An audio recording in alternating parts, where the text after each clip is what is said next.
Hello friends, welcome to the new class, and today I am going to teach you a new topic which is fraction.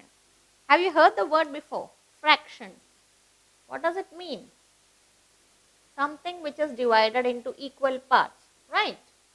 So, in this particular chapter, we will be focusing on few parameters. The first one being the whole number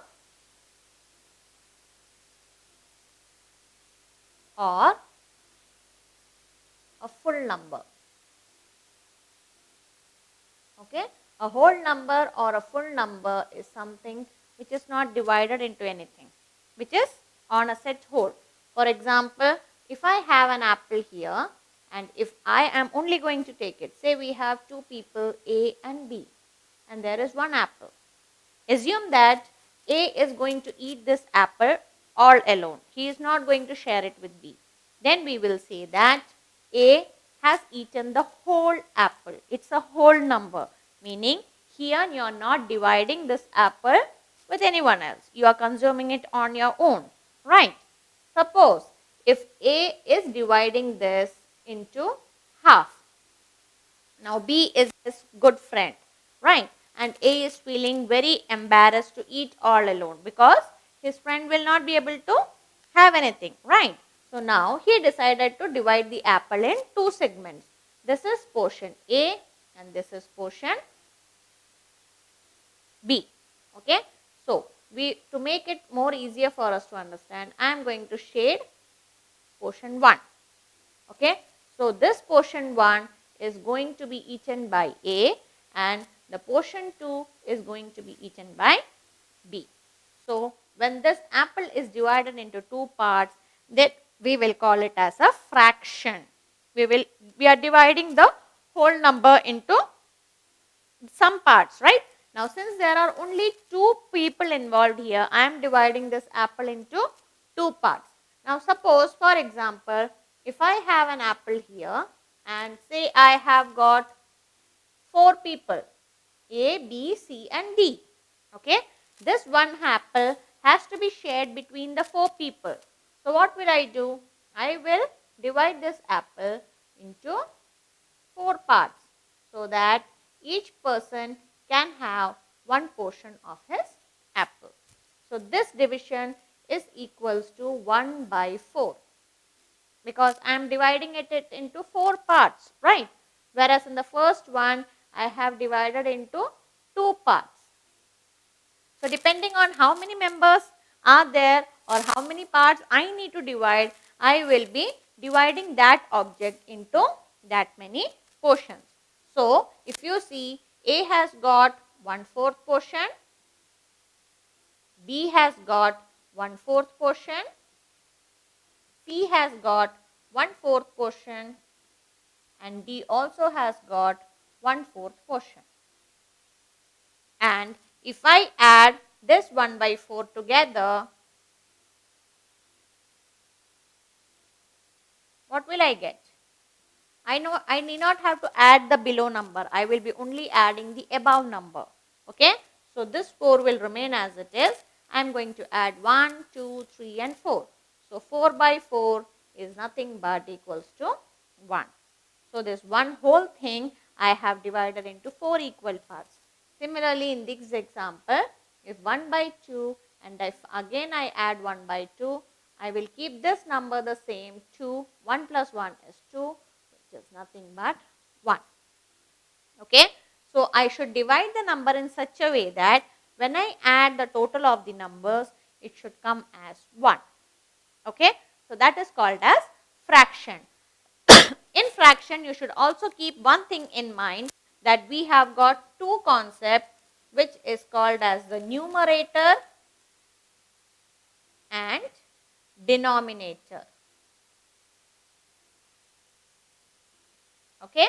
Numerator is denoted by n and denominator is denoted by d.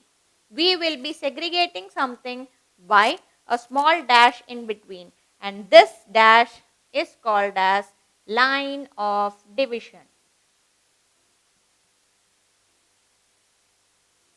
Okay. Now, if you see whenever I am using this line of denomination, the numerator will be on the top, n should be on the top and denominator d should be in the bottom, and this is called as line of division. Okay, always remember that my denominator will be greater than my numerator. Numerator will always be smaller than denominator. This is the basic rule which we follow in fraction. Okay, at no circumstances my numerator should be greater than denominator. This will never happen. Okay, so either numerator should be less than the denominator or your numerator should be equal to denominator. When such a situation happens that your numerator is equal to your denominator, in such a case it becomes the whole number. Okay, like in example I said here 2 by 2, where my numerator and denominator are the same. So it becomes my whole number. Right. Similarly here 4 by 4. So again it became my whole number. Okay. So are you clear, children, with the basic concept of fraction? Okay. So now I am going to teach you like basically what numbers comes in numerator and what number comes in denominator. Okay. So if you see, I said earlier that I will be dividing the particular object on the number of persons present or the requirement. I will just like that not divide the number, right? Say for example, if I have got 5 friends, okay, and you have say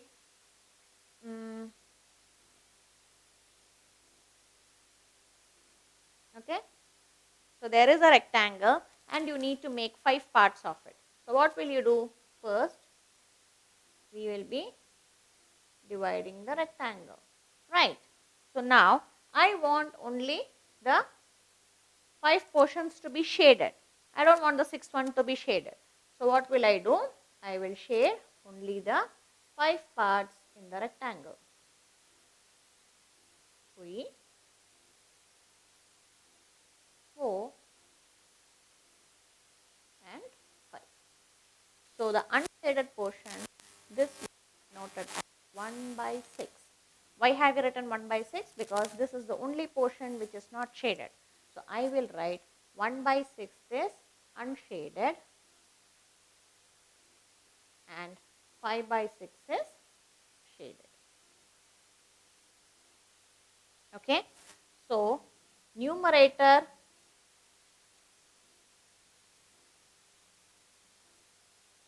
usually tells me how many divisions to be made. Okay, and denominator tells me the total divisions made.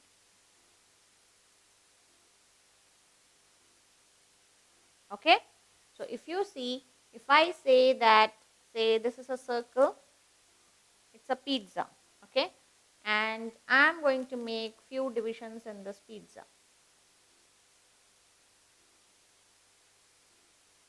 Okay, so can you tell me how many portions this pizza is divided into? We'll count. It's 1, 2, 3, 4, 5, 6, 7 and 8. Okay, so my denominator is the total division made. So how many I have made? I have made 8 divisions of this pizza. Okay, and example I can say that, say out of 8 only 3 members ate.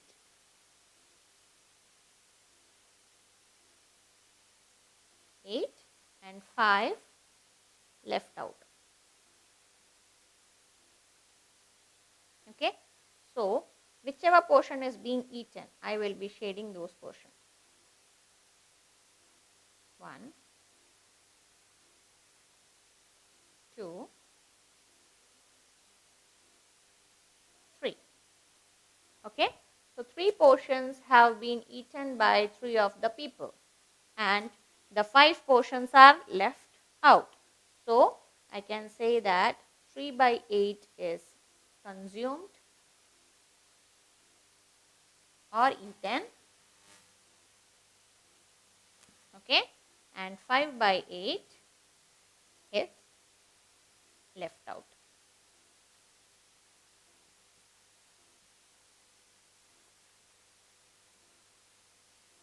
So are you clear with this pattern of questions, children?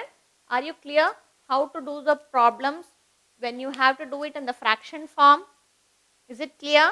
So shall we practice few questions to understand this concept better? Okay. So I have few interesting questions coming on my way and we will be solving it together to find out how to do the fraction sums in a hassle-free way. That is, without any complications, you will be able to solve these problems by using little tricky methods. Okay. So now, assume that there is a cake, okay, and this cake I have divided into some parts.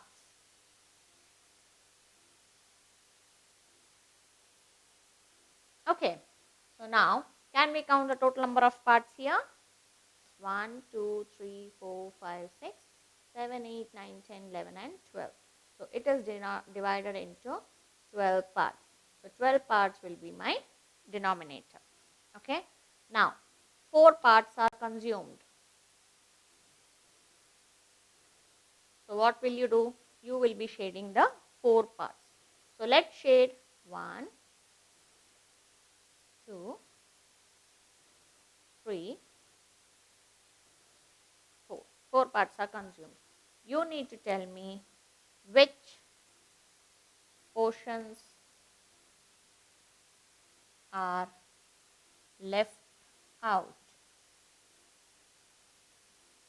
Okay. So 4 parts are consumed here, right? So how am I going to write here 1, 2, 3, 4? So I will be writing 4 by 12. Okay. So 4 by 12 portions are consumed. So can we count the balance which is unconsumed? It's 1, 2, 3, 4, 5, 6, 7 and 8. So 8 by 12 portions are not consumed. I still have 8 portions left with me which I can give it off at a later stage. So is it clear, children? Shall we do some more questions? Okay, fine.